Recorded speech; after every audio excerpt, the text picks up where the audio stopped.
اللہ پاک نے نا بعض لفظوں میں چابیاں رکھی ہیں اور بعض لفظ بعض بول چابیاں ہیں، چابیاں رزق کی، برکت کی، عنایت کی، عطا کی، کرم کی، فضل کی اور بے بہا سمندر کو دینے کی بعض لفظوں میں رب نے چابیاں رکھی ہیں اور بعض لفظ خود چابیاں ہیں۔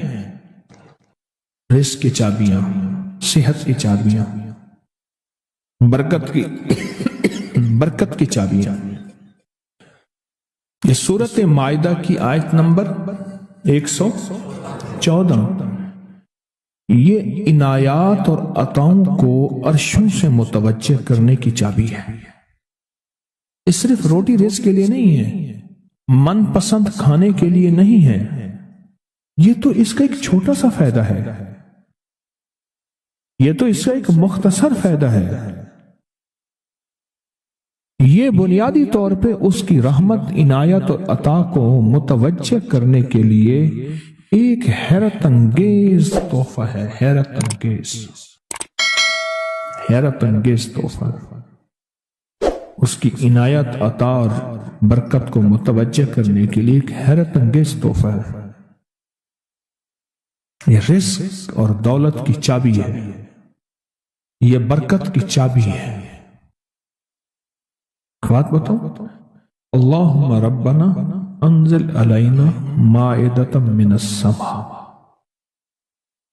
دسترخوان بھیج آسمان سے۔ کیا خیال ہے؟ غریب کا، مالدار کا، وزیر کا، امیر کا، بادشاہ کا، سب کا دسترخوان ایک تو نہیں ہوتا۔ ہر بندہ اپنی حیثیت کے مطابق دسترخوان لگاتا ہے۔ ایک صاحب کہنے لگے کہ میرے لیے نا ایک عرب نے دسترخوان لگایا، ایک بیل پڑا ہوا تھا، بھنا ہوا، پورا بھنا ہوا بیل تھا، اس کا سر تھا، اس کے سر کو ذبح کیا تو خون بھی بہ رہا تھا دسترخوان پہ۔ سر کو ذبح کیا تو وہ خون بھی بہ رہا تھا دسترخوان، بیل بھنا بھی ہوا ہے اور خون بھی بہ رہا ہے، چھری پھیری۔ حیران ہوا، یہ کیا؟ انہوں نے کہا وہ خون نہیں تھا، وہ جیلی تھی، وہ چاکلیٹ تھا، وہ اور کوئی نعمتیں تھیں۔ پھر اس بیل کو کھولا تو اس میں سے بکرے نکلے بھنے ہوئے، پھر بکروں کو کھولا تو اس میں مرغیاں نکلی ہوئی بھنی ہوئی، پھر مرغیوں کو کھولا تو اس میں انڈے نکلے اور میوے نکلے۔ بادشاہ کا دسترخوان ہے تو وہ اپنی حیثیت کے مطابق اس کا دسترخوان ہے، اپنی عظمت کے مطابق دسترخوان ہے۔ میرے اللہ کا دسترخوان، انزل علینا مائدۃ من السماء، پر مولا دسترخوان دے ایسا جیسے عید ہو جائے۔ اب اس آیت کی تنہائیوں، اس آیت کی گہرائیوں اور اس آیت کے اندر کی شہ تک پہنچے۔ اللہ دسترخوان دے پر دے ایسے کہ جیسے عید کر دے۔ آپ اللہ سے مانگتے ہیں تو اللہ سے اللہ کے مطابق مانگے۔ میرے رب کی جتنی عظمت ہے، وقار ہے، شان و شوکت ہے، میرے رب کی جتنی طاقت قوت ہے، اس کے مطابق مانگے، اس کے مطابق مانگے۔ کیا خیال ہے؟ یہ آیت اصل میں دسترخوان کے لیے ہے، اور دسترخوان سے مراد یہ کھانا نہیں، دسترخوان سے مراد دونوں دسترخوان ہیں، رزق روحانی اور رزق جسمانی، دونوں دسترخوان جو میرے رب کے پسندیدہ دسترخوان ہے، رزق روحانی بھی اور رزق جسمانی بھی۔ ہم افطار کے وقت کھانا مانگتے ہیں اللہ سے، مال مانگتے ہیں، دولت مانگتے ہیں،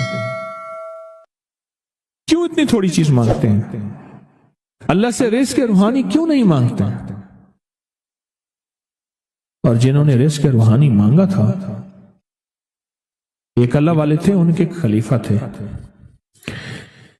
وہ فوت ہو گئے تو ان کے خط اٹھائے گئے، خط اٹھائے گئے، اپنے مرشد کو خط لکھتے تھے اور مرشد کا مزاج تھا اسی خط پہ 2 لفظوں میں جواب لکھ کے بھیج دیتے تھے، 2 لفظوں میں جواب لکھ کے بھیج دیتے تھے اسی خط۔ فرماتے تھے کہ حضرت آپ کی دعاؤں اور توجہات سے، اللہ کے فضل و کرم سے، اللہ کے فضل و کرم سے میرے روزانہ جو ہے 1.25 لاکھ دفعہ نفی اثبات ہوتا ہے، لا الہ الا اللہ، 1.25 لاکھ دفعہ الا اللہ ہوتا ہے، 1.25 لاکھ دفعہ اللہ ہوتا ہے، 1.25 لاکھ دفعہ اللہ ہوتا ہے، 70,000 دفعہ 1.25 لاکھ دفعہ کلمہ ہوتا ہے، اتنے سپارے ہوتے ہیں، اتنی 100 رکعتیں ہوتی ہیں، یہ ہیں یہ ہیں یہ ہیں۔ وہ اسکول کے ٹیچر بھی تھے، وہ 5 وقت نماز بھی پڑھاتے تھے، ان کے بہت سارے بچے بھی تھے، ان کی زندگی کا یہ نظام بھی تھا، پر انہوں نے یہ سارا کچھ لکھا اپنے مرشد کو، کہا کہ خط اٹھا کے دیکھیں، حیران ہو جاتے تھے، مجھے ایک بندہ نہیں، میرے پاس اب بھی کئی بندے ہیں کہ اتنے ارب درود پاک پڑھا، اتنے ارب، لاکھ نہیں، ہزار نہیں، کروڑ نہیں، اتنے ارب درود پاک پڑھا، اتنے ارب کلمہ پڑھا، اتنا ارب سورۃ اخلاص پڑھی اور فلاں پڑھا، ارب۔ مجھ سے غلطی ہوئی، ایک دفعہ ان کا خط آیا تو میں نے رسالہ اس وقت چھپ رہا تھا، میں نے کہا یہ خط بھی اس میں ڈال دو، چھاپ دو۔ کئی ٹیلی فون تو میں نے سنے، ایک فون مجھے یاد ہے اچھی طرح، کوئی 6-7-8 کی بات ہے، 2000، اس نے کہا میں ہوں اوان اور آگے سے یہ بن جب ہٹا دوں تو بن جاؤں گا حیوان، لفظ ہٹا دوں تو میں یوں بن جاؤں گا۔ تمہیں پتہ ہے تم نے یہ کیا چھاپا ہے؟ شرک اور بدعت، جھوٹ چھاپتے ہو، دھوکہ دیتے ہو۔ وہ سچا تھا، غلطی ہماری تھی، برتن نہیں ہے، اس برتن کے مطابق وہ برتن چھلک پڑا۔ اس پہ ایک بات بتاؤ، ابو ہریرہ فرماتے ہیں میرے حضور نے مجھے علم کے 2 برتن عطا فرمائے ہیں، ایک وہ ہے جن کا میں نے اظہار کر دیا، اکثر احادیث حضرت ابو ہریرہ سے ثابت بھی ہیں، یعنی راوی بھی ہیں، علم کا وہ برتن ہے، ایک وہ میں نے دے دیا، اور ایک علم کا ایسا برتن ہے اگر میں اس کا اظہار کر دوں، ایک روایت تو یہ ہے کہ لوگ تلوار کھینچ کے میرا سر جدا کر دیں، ایک روایت یہ ہے کہ گدی سے میری زبان کھینچ لیں۔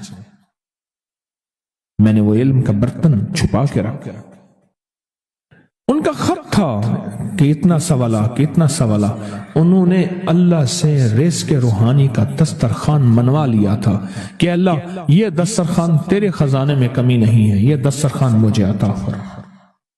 رزق روحانی کا دسترخوان اللہ نے منوا لیا تھا، اللہ سے منوا لیا تھا، اللہ سے منوا لیا تھا۔ آپ اس آیت کے ذریعے اللہم ربنا، میں نے ایک عرض کیا تھا جن دعاؤں سے پہلے ربنا اور اللہم آئے، جن دعاؤں سے پہلے ربنا اور اللہم آئے، ان دعاؤں کی قبولیت، محبوبیت، مقبولیت، تاثیر، کمال بہت اور دعاؤں سے بہت زیادہ آگے ہے۔ اس دعا میں اللہم آئے، ربنا انزل علینا مائدۃ من السماء تکون لنا عید، مولا دسترخوان بھیج آسمان سے، مولا دسترخوان بھیج آسمان سے، دسترخوان بھیج آسمان سے، اور ایسا دسترخوان آسمان سے بھیج جو تیری شان کے مطابق ہو، پھر آپ کی نسلوں میں رزق، دولت اور صحت، برکت، اور پھر کمال سوچ نہیں سکتے کہ علم کے خزانے، روحانیت کے خزانے، ذکر، تسبیح، سجدے، عبادات۔ اچھا، ہمارے ہاں عبادات میں ایک وہ عبادات ہیں جو ہم کرتے ہیں اور یہ بالکل ٹھیک ہے، نفل، اشراق، چاشت، اوابین، تلاوت، تسبیحات۔ ایک لمحہ بندے پہ ایسا آتا ہے اس کی ظاہری عبادات مخفی ہو جاتی ہیں، اور یہ ہر کسی پہ نہیں آتا۔ امام مالک پہ آیا تھا کہ وہ پھر گھر میں بند ہو کے رہ گئے تھے، گھر میں بند ہو کے رہ گئے تھے، پھر جنازہ وہیں سے نکلا تھا، وہ کتنے سال گھر سے باہر نہیں نکلے۔ اس آیت کے ذریعے اللہ سے منوائے، میرے قرضے کبھی نہیں اتر سکتے۔ کہا کہ ایک عمل میں نے بہت ہی طاقت سے کیا، ایک دفعہ آپ کے درس سے سنا تھا جب بندے کی آنکھ کھلتی ہے تو دائیں طرف ایک فرشتہ ہوتا ہے، بائیں طرف شیطان ہوتا ہے۔ شیطان کہتا ہے دنیا کی فکر کر، مال کی، کاروبار کی، زندگی کی، نظام کی، کیا ہوگا آج، کیا ہوگا، کیسے ہوگا، کس طرح ہوگا، فلاں کام کا کیا ہوگا۔ اور فرشتہ کہتے ہیں اللہ کا نام لے، اللہ سارے کام بنانے والا ہے، اللہ بگڑی بنانے والا ہے، اللہ مسائل کو حل کرنے والا ہے، اللہ زندگی کی ناکامیوں کو دور کرنے والا ہے۔ اور کہا کہ بندہ اگر اللہ کا نام لے لیتا ہے تو پیشانی پہ ایک لفظ لکھا جاتا ہے جس کو غنی کہتے ہیں، اور اگر بندہ اللہ کا نام نہیں لیتا تو پیشانی پہ ایک لفظ لکھا جاتا ہے جس کو فقر کہتے ہیں، جس کو میرا رب فقیر کر دے کائنات کی طاقت اس کو غنی نہیں کر سکتی، جس کو میرا رب منگتا کر دے کائنات کی کوئی بندہ، امیر، رئیس، بادشاہ اس کو دے نہیں سکتا۔ کہا کہ میں نے اس پہ عمل کیا، اور اس پہ عمل کے ساتھ میں نے یہ عمل شروع کیا جس کو بیٹی والا عمل کہتے ہیں، سوتے ہوئے۔ اعوذ باللہ من الشیطان الرجیم، بسم اللہ الرحمن الرحیم، لا حول ولا قوت الا باللہ العلی العظیم۔ یہ 11 دفعہ پڑھنا، تاکہ میں نے یہ 11 دفعہ عمل شروع کر دیا، اور کچھ عرصے میں میرے اسباب پیدا ہوئے، میرے قرضے کیسے اترے، میں حیران ہوں۔ کہا کہ پہلے اتر جاتے تھے، پھر چڑھ جاتے تھے، پھر اتر جاتے تھے، پھر اور کبھی آج تک پورے نہیں اترے تھے۔ اب صورتحال یہ ہے کہ اللہ پاک نے اتنا دیا ہے کہ بہن بھائیوں کے ساتھ، رشتہ داروں کے ساتھ، پڑوسیوں کے ساتھ میرا معاملہ وسیع القلبی کا ہے۔ اللہ نے اتنا دیا ہے کہ میں ان کو دیتا ہوں، گھر والوں کو بھی، اپنے آپ کو بھی، صرف اس عمل کی وجہ سے۔ اور کہا میرا دل مانتا ہے، پہلے میرے ماتھے پہ فقر لکھا تھا، میرے باپ کے ماتھے پہ فقر لکھا تھا، اس کے باپ دادا کے ماتھے پہ فقر لکھا تھا۔ اس عمل کی وجہ سے اللہ نے فقر مٹا کے مجھے غنی کر دیا، اس عمل کی وجہ سے۔ چھوٹا سا سوتے ہوئے جب اٹھے، پاک ناپاک، وضو بے وضو، جس حالت میں ہیں، سوتے ہوئے، اسی وقت سوتے ہوئے آنکھ کھلتے ہی کلمہ پڑھ کے یہ اعوذ باللہ من الشیطان الرجیم، بسم اللہ الرحمن الرحیم، لا حول ولا قوت الا باللہ العلی العظیم، یہ پڑھنا ہے 11 بار پڑھنا۔ کہا کہ اس عمل نے مجھے غنی کر دیا، اس عمل نے مجھے غنی کر دیا۔ اور کہا میرا وجدان کہتا ہے، میرا دل کہتا ہے کہ میرے ماتھے پہ فقر لکھا تھا، میرے باپ کے ماتھے پہ فقر لکھا تھا کہ تو بھی فقیر رہے گا، تیرا بیٹا بھی فقیر رہے گا، اس کا باپ وہ بھی فقیر رہے گا، ہم نے تمہیں وسعت نہیں دینی، رزق وسیع نہیں کرنا، ہم نے تیری زندگی میں مشکلات لانی ہے، تیری نسلوں کی زندگی میں مشکلات، وہ ساری عمر ادھر پکڑ یوں کھینچتان زندگی گزر گئی۔ کہا کہ جب سے میں نے یہ عمل کیا، اللہ نے مجھے غنی کر دیا، اور لگتا ہے میری پیشانی پہ، اصل وہ کہنے یہ آیا تھا کہ سنا ہے آپ پیشانی پڑھ لیتے ہیں، سنا ہے آپ کے بارے میں کہ آپ کو پیشانی کی لکیروں پہ نظر آ جاتا ہے کہ یہ فقیر ہے یا غنی ہے، شقی ہے یا سعید ہے، بدبخت ہے یا نصیب والا ہے یا بخت والا ہے اور مقدر والا ہے۔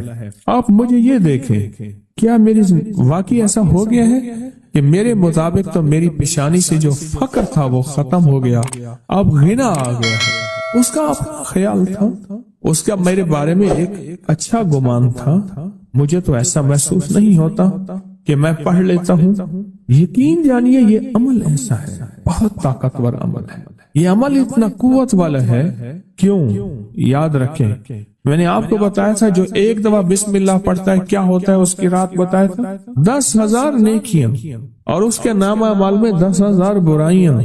نیکیاں ملتی ہیں، برائیاں ختم ہوتے ہیں، 10,000 درجات بلند ہوتے ہیں۔ یہ صرف ایک دفعہ بسم اللہ پڑھنے سے ہے، اور ایک بسم اللہ کے اور کمالات ہیں۔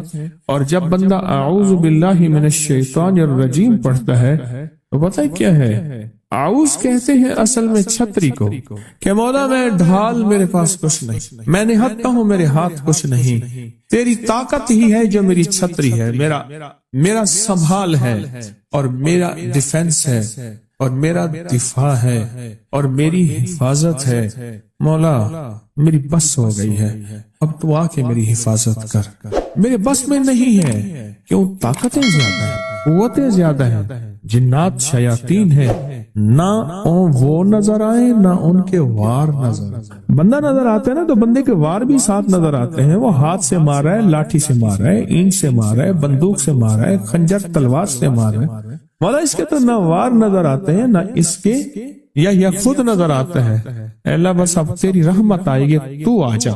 اعوذ باللہ من الشیطان، اور میرے پاس شیطان بھی وہ نہیں ہے، شیطان وہ ہے رجیم جو پھر ایک کے بعد دوسرا حملہ کرتا ہے، دوسرے کے بعد تیسرا حملہ کرتا ہے، چھپ چھپ کے حملہ کرتا ہے، وہ رجیم ہے میرے پاس۔ جب بندہ پڑھتا ہے نا لا حول، اس کو ذرا غور سے سننا، لا حول ولا قوت الا باللہ العلی العظیم، جب بندہ یہ دعا پڑھتا ہے نا، یہ ذکر کرتا ہے، اس کا پتہ معنی کیا ہے؟ اے اللہ تیری چاہت ہوگی تو میں نیکی کر سکوں گا، اور اگر تیری حفاظت ہوگی تو میں گناہوں، برائیوں، آفتوں، مصیبتوں سے بچ سکوں گا۔ اے اللہ اپنی چاہت کو قریب کر دے میرے، میں تیری چاہت کے قریب ہو جاؤں، اور حفاظت کا نظام میرے ارد گرد کر دے، کیونکہ تیرے بغیر میں بچ نہیں سکتا، تیرے بغیر مصیبتوں سے، تکلیفوں سے، گناہوں سے، معصیت سے، خطا سے، لغزش سے اے اللہ بچ نہیں سکتا۔ اصل میں اس دعا میں اپنے آپ کو یہ سارا اللہ کے